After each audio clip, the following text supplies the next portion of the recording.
I had this self reflection of like, damn, I want to find a girl, but I also want to be the best version of myself. So what did I do? Is it even worth trying to find a companion, or should I just stay single? And Society sets deadlines as to this is when you need to buy a house, this is when you need to have a wife. the journey might start later, but the destination can be even sweeter once you find what you want. Start where you're at.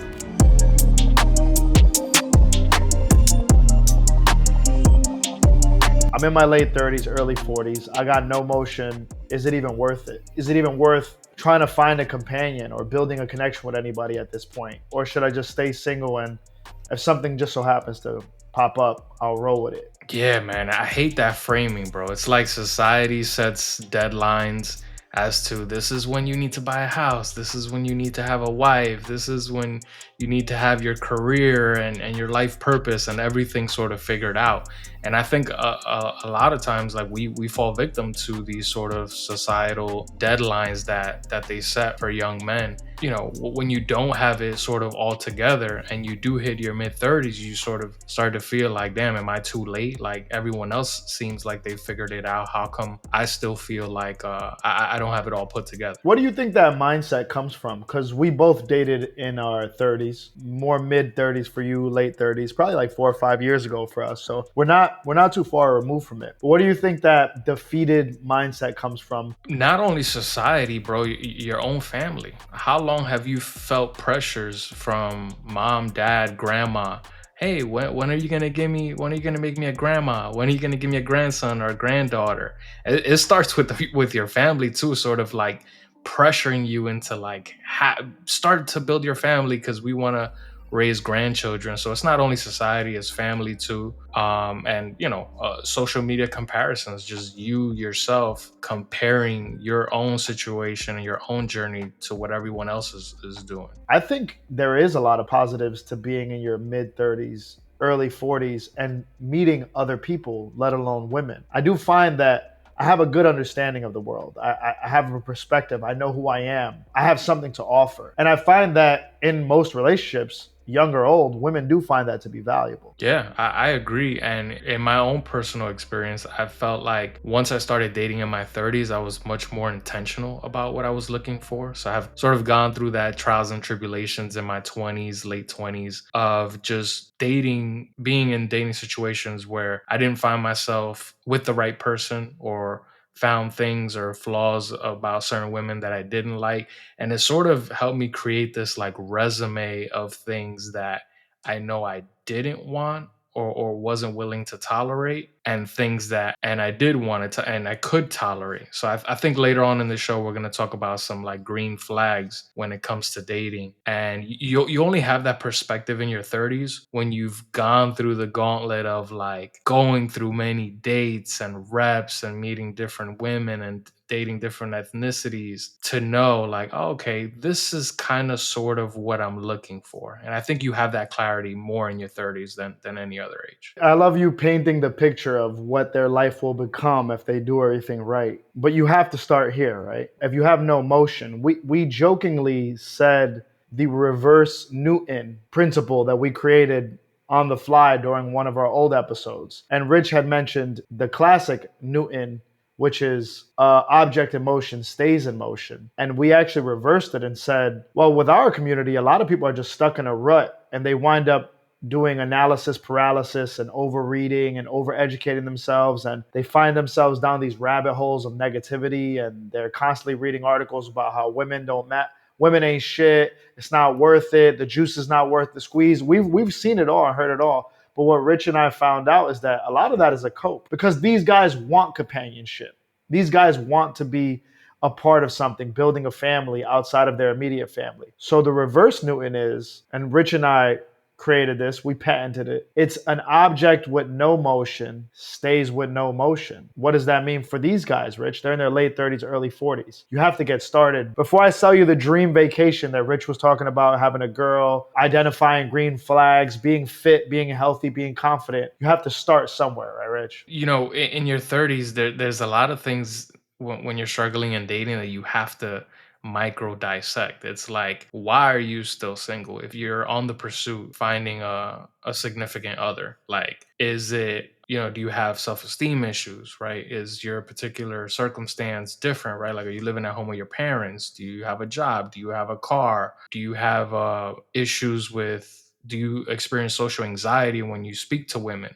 Right, like all of these things are a contributing factor into why you might be single in your 30s. So that's something that you also have to unpack. The more we dig deeper into our community, we're realizing social isolation is a big problem. And it continues to show up in all of these more isolated incidents, but it all starts with isolating yourself. I just want to read off some facts. Let me know what you think. First of all, 30% of heart disease and depression comes from social isolation. This is a report that I quickly glanced through, came from a credible platform, and that makes a lot of sense. How medically they're correlated, I don't know, but I do understand that if you don't have companionship, you don't come home to anybody, you don't have anybody to live for outside of yourself, there is this mental trick that happens where you start just thinking about yourself all the time, and it becomes this like image of a snake eating its tail, and you just kind of live in this infinite revolving door of sadness.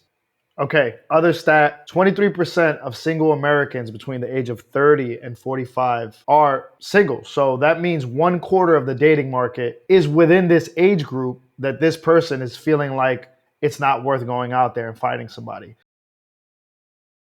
Is it too late? But like, are you putting yourself in a position to find someone? Are you going out when a friend invites you and says, hey, there's going to be women that are single here? Like, are you going out to that function in order to potentially spark a conversation with somebody who might be a good match for you? Like, you also have to be intentional about, oh, I want this. I want a girlfriend. I want to find a wife. But like, what are you doing? What are you mobilizing? How are you mobilizing yourself to find that person? How are you putting yourself in the right position at the right time to meet a potential partner? You can't just say you want something and not take action. Rich, that's going to bring me to a point that when we did our pre-production meeting, I pretty much wrote down in the 3 segments we're going to talk about today, because in my mind it kept coming up because I know how valuable it is to me. And as your close friend and someone that was on the phone with you a lot when you were single and you were telling me about the dates you were going on, I found that in the preparation for meeting someone and finding a significant other, what happens is, as a byproduct, which I think is the most important thing, is that you wind up working on yourself and you wind up getting stronger by going to the gym. You look a little bit better. It boosts your confidence. You wind up tidying up your apartment, cleaning up your house because you have guests over more often. You wind up opening your social circle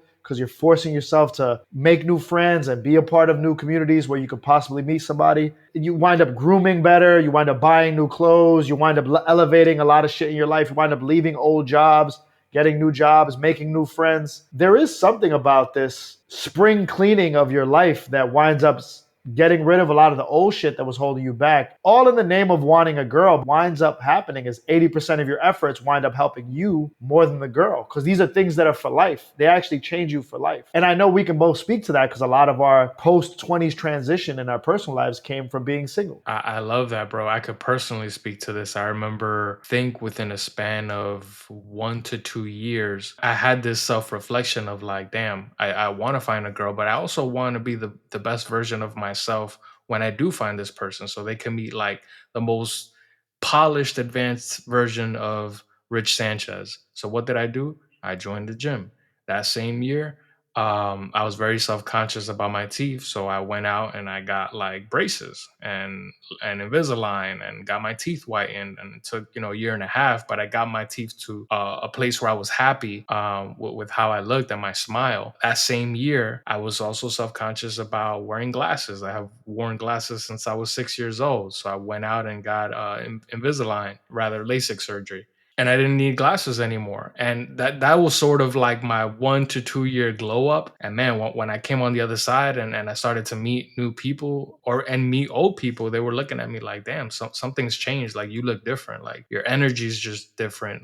Your confidence is different. And I credit that to that period of time where I was just working on myself relentlessly. One of our community members who's been there before was dating in his 30s and lost hope. He wrote in our community board, "The journey might start later, but the destination can be even sweeter once you find what you want. And I kind of thought he summarized everything we just said pretty well. The journey starts later, but the destination, once you get to where you're going, it could be sweeter. That message is for someone that might have lost hope. Yeah, I think your 30s are your prime years, bro. Like I just really feel like you're more intentional about the things that you want. I remember for a long time, because I obviously know you personally for many years. Like we both felt for a long time that we were behind, right? And we had a sort of playing life on hard mode. I'm confidently here saying that we've caught up because we're looking around at our peers and we're like, oh, I guess I'm not behind after all. That's a great point, Rich. Yeah, like we put in the work to catch up, sort of have ourselves feel like we've caught up. And I look around other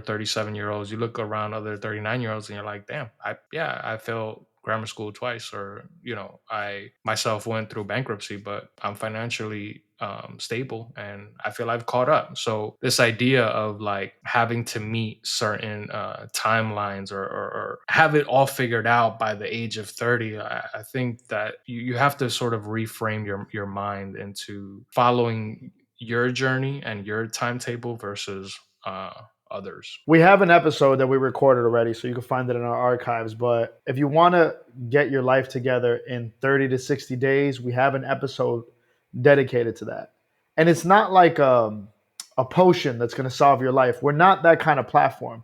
It really is just like the basics. Getting some positive momentum moving in your direction is pretty much the summary of that episode. And I love what you said, Rich, because small wins day over day become little baby habits that compound. And what happens is negative days, just like positive days, they all count. So even the days that you don't do anything, it counts as a negative. Wherever you're at right now, start there. Start where you stand and just start stacking up small wins. And what happens is, to your point, Rich, for both of us, myself included, is when you feel behind, if you stack enough wins in the right direction, what happens is you reach this crazy tailwind or a tipping point where a lot of positive things start happening all in a span of like a month or two, just because you started stacking so many small wins starting from today, not tomorrow or in a month or 3 months, or when I get this piece of jewelry, I'm going to be able to, everyone's going to notice me. Once I get this car, everyone's going to see how important I am. Once I move to this city,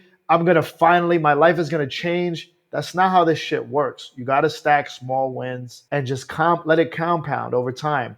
And you'll see this crazy tailwind will happen. And then you'll look back at old pictures and be like, damn, I remember when I was in that mind state, when I actually thought dating in my 30s wasn't worth it, or dating in my 40s wasn't worth it. This feels a little rah-rah, but I believe it because I went through it. Nah, I love what you just said. Start where you're at. You can have a whole glow up in 6 months, a year, 2 years, right? Like your whole life could change within a matter of months.